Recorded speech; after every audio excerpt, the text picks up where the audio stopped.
Hello everyone, नमस्कार। हमारे YouTube channel में आपका हार्दिक स्वागत है। दोस्तों, सावन का महीना भगवान शिव को सबसे ज़्यादा प्रिय है।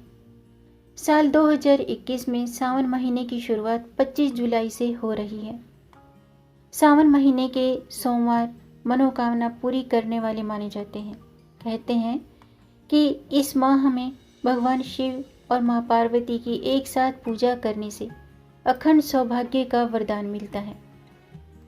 शास्त्रों के अनुसार जो कोई सावन माह में व्रत रखकर विधि पूर्वक पूजा करते हैं, सावन सोमवार की व्रत कथा पढ़ते हैं या सुनते हैं, तो भगवान शिव उनकी सभी मनोकामना पूरी करते हैं। तो आज की वीडियो में मैं आपको सावन सोमवार व्रत की कथा सुना रही हूँ।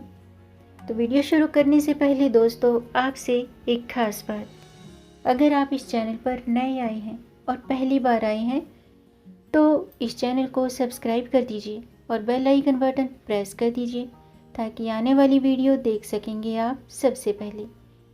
और जिन्होंने ये चैनल सब्सक्राइब कर दिया है उनका दिल से आभार, बहुत बहुत धन्यवाद। दोस्तों, इसी तरह इस चैनल को अपना प्यार देते रहिएगा और वीडियो को अंत तक ज़रूर देखिएगा ताकि कोई भी जानकारी छूट न जाए, क्योंकि दोस्तों आधी अधूरी जानकारी से पूरा लाभ नहीं मिलता है, इसलिए हमारे साथ अंत तक बने रहिएगा। तो आइए शुरू करते हैं।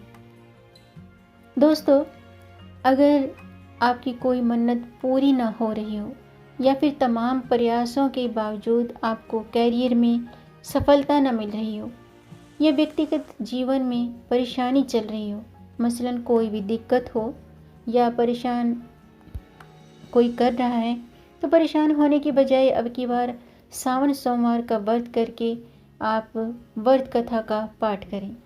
माना जाता है कि सावन सोमवार के दिन व्रत रखकर व्रत कथा का पाठ करें तो सब जो भी जातक शिव पूजा करते हैं, व्रत कथा पढ़ते हैं, तो मनचाही मुराद जरूर पूरी होती है। अब मैं सावन सोमवार की पावन व्रत कथा शुरू करती हूँ, आप भी ध्यान से सुनिएगा। एक समय की बात है कि किसी नगर में एक साहूकार रहता था। उसके पास धन की कोई कमी नहीं थी, लेकिन उसके कोई संतान नहीं थी। इसी वजह से वह बहुत दुखी रहता था।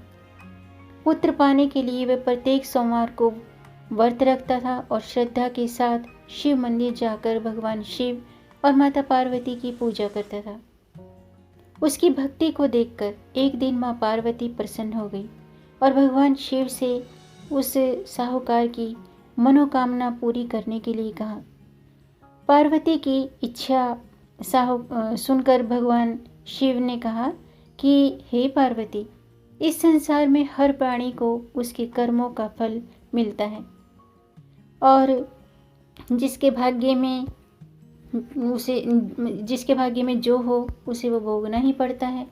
लेकिन पार्वती जी ने साहूकार की भक्ति को देखते हुए भक्ति का मान रखने के लिए, मनोकामना पूरी करने के लिए भगवान भोलेनाथ को कहा कि ये जो भक्त हैं इसकी आप मनोकामना पूरी करें। माता पार्वती के आग्रह पर शिव जी ने साहूकार को पुत्र प्राप्ति का वरदान दे दिया, लेकिन साथ में यह भी कहा कि बालक की आयु केवल 12 वर्ष की होगी।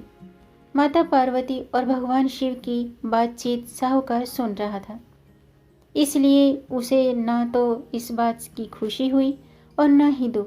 वह पहले की तरह ही शिव जी की पूजा करता रहा। कुछ समय बाद साहूकार के घर एक पुत्र का जन्म हुआ। जब बालक 11 वर्ष का हुआ तो साहूकार ने उसे पढ़ने के लिए काशी भेज दिया।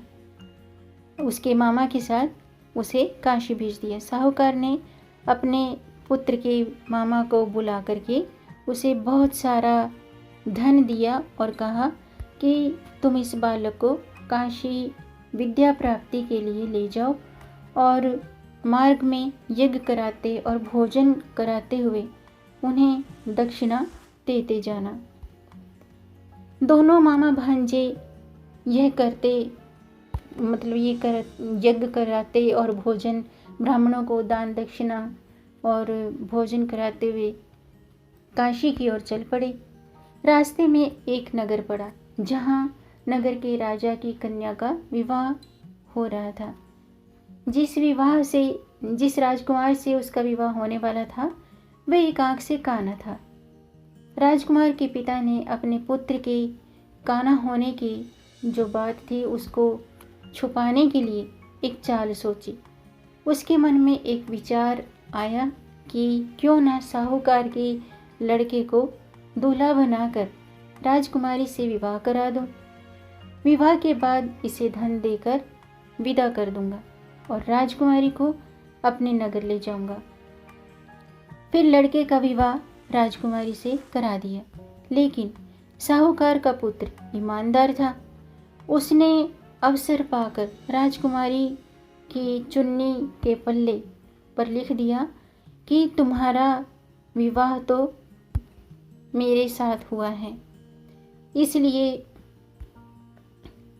मतलब उसने ये राजकुमारी को बता दिया, लेकिन जिस राजकुमार के संग तुम्हें भेजा जाएगा वह एक आंख से काना है। मैं तो काशी पढ़ने जा रहा हूँ। जब राजकुमारी ने चुन्नी पर लिखी ये बातें पढ़ी तो उसने अपने माता पिता को यह बात बताई। राजा ने अपनी पुत्री को विदा नहीं किया, जिससे बारात वापस चली गई। दूसरी ओर साहूकार का लड़का और उसका मामा काशी पहुँचे और वहाँ जाकर उन्होंने यज्ञ किया। जिस दिन लड़के की आयु 12 साल की हुई उसी दिन यज्ञ रखा गया। लड़के ने अपने मामा से कहा कि मेरी तबीयत ठीक नहीं है। मामा ने कहा तुम अंदर जाकर सो जाओ। शिवजी के वरदान अनुसार कुछ ही देर में बालक के प्राण निकल गए। भांजे को इस तरह से देख करके मतलब भांजे को उन्होंने देखा और उसके मामा ने विलाप शुरू कर दिया। संयोगवश उसी समय शिवजी और माता पार्वती उधर से जा रहे थे। पार्वती ने भगवान शिव से कहा कि स्वामी, मुझे इसके रोने के स्वर सहन नहीं हो रहे हैं, आप इस व्यक्ति के कष्ट को दूर करें। जब शिवजी बालक के समीप गए तो बोले कि यह उसी साहूकार का पुत्र है जिसे मैंने 12 वर्ष की आयु का वरदान दिया था। अब इसकी आयु पूरी हो चुकी है। लेकिन मातृ भाव से विभोर माता पार्वती ने कहा कि हे महादेव, इस बालक को और आयु देने की कृपा करें, अन्यथा इसके माता पिता इसके वियोग में तड़प तड़प कर कहीं मर न जाएं।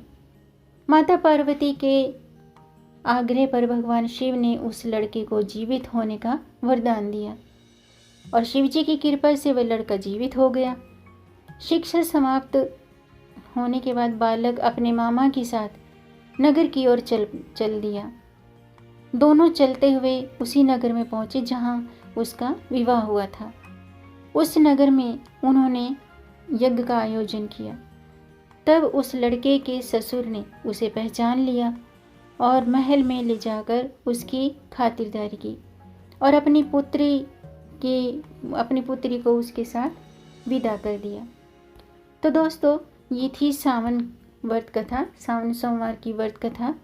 इस कथा को पढ़ने से और सुनने से सभी मनोकामनाएं पूरी होती हैं। आगे फिर क्या हुआ, उधर साहूकार और उसकी पत्नी छत पर बैठे थे। उन्होंने ये निश्चय कर रखा था कि यदि उनका पुत्र सकुशल न लौटा तो वे छत से कूदकर अपने प्राण त्याग देंगे। तभी लड़के के मामा ने आकर साहूकार के बेटे और बहू के आने का समाचार सुनाया, लेकिन वे नहीं माने। तो मामा ने शपथ पूर्वक कहा कि वो दोनों सकुशल घर आ रहे हैं। तब तो दोनों को विश्वास हो गया और दोनों ने अपने बहू बेटे का स्वागत किया। उसी रात साहूकार को स्वप्न में शिवजी ने दर्शन दिए और कहा कि तुम्हारे पूजन से मैं प्रसन्न हुआ। इसी प्रकार दोस्तों, जो भी व्यक्ति इस कथा को पढ़ेगा या सुनेगा, उसके समस्त दुख दूर हो जाएंगे और मनवांछित सभी मनोकामनाएं पूरी होती हैं। तो आज का वीडियो मैं समाप्त करती हूँ। अगर आपको ये जानकारी, ये व्रत कथा अच्छी लगी हो, ये वीडियो अच्छी लगी हो, तो आप इसे लाइक ज़रूर कीजिएगा। इसी तरह की और भी रोचक जानकारी जानने के लिए आप मेरे चैनल को सब्सक्राइब ज़रूर कीजिएगा, क्योंकि दोस्तों अब सावन शुरू होने वाला है और मैं सावन से जुड़ी एक से एक जानकारी लेकर इस वीडियो पर, इस चैनल पर आती रहूँगी। तो मेरे चैनल को सब्सक्राइब ज़रूर कीजिएगा और इस जानकारी को लाइक भी करें, शेयर भी करें, ताकि औरों को भी इससे लाभ प्राप्त हो। और अगर आपका कोई प्रश्न है या कोई सुझाव है तो कमेंट बॉक्स में ज़रूर लिखिएगा। मेरे चैनल को सब्सक्राइब ज़रूर कीजिएगा। मिलेंगे नई जानकारी के साथ। तब तक आप खुश रहें, स्वस्थ रहें, अपना ख्याल रखें और अपनों का भी ख्याल रखिएगा।